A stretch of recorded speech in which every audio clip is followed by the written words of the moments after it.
Dans notre société, lorsque tu es infirme, on te regarde comme si tu n'étais rien.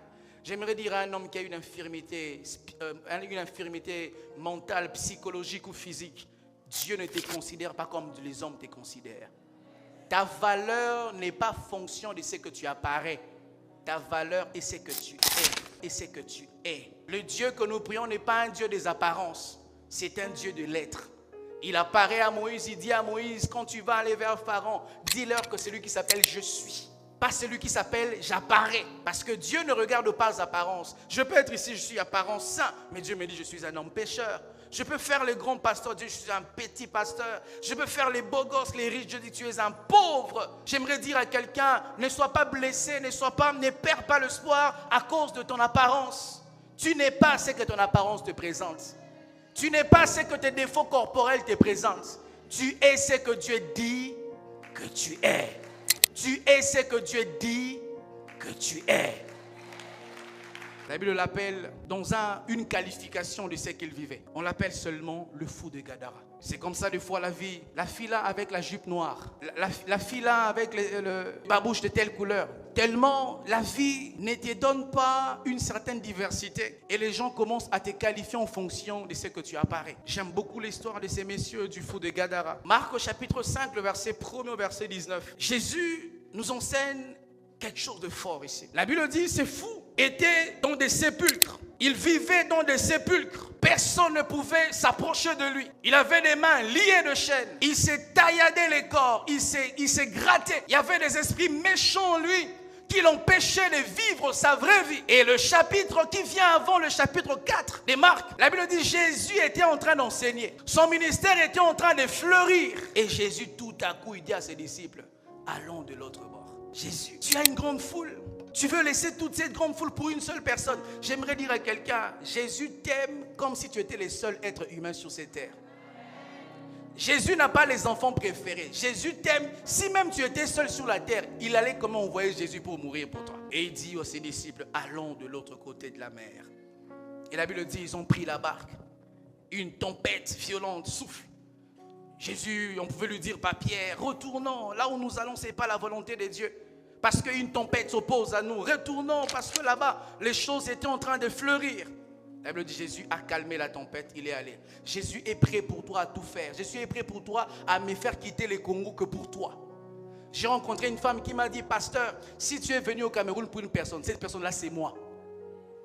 Elle m'a donné la foi à mon propre ministère. Elle a dit, si tu as quitté les Congos pour quelqu'un, c'est moi. Et Jésus peut faire en sorte que quelqu'un quitte un pays que pour te bénir. Et Jésus arrive à cet endroit-là. La Bible dit, il y avait ces fous de Gadara avec les démons qui les dérangeaient. L'esprit de méchanceté. Il était malade, envoûté par les esprits impurs, coupé de la société. Ses parents ne pouvaient plus compter sur un avenir pour leur enfant. On ne pouvait pas l'approcher. Tous ses amis l'avaient abandonné parce qu'il commençait à délirer. Il aimait rester dans les sépulcres comme toi. Les gens t'ont abandonné parce que tu es dérangé par les esprits impurs qui t'ont conduit dans les boîtes de nuit. Les gens ne veulent plus s'approcher de toi. J'aimerais dire, les petits frères directs de Jésus ne t'aiment plus.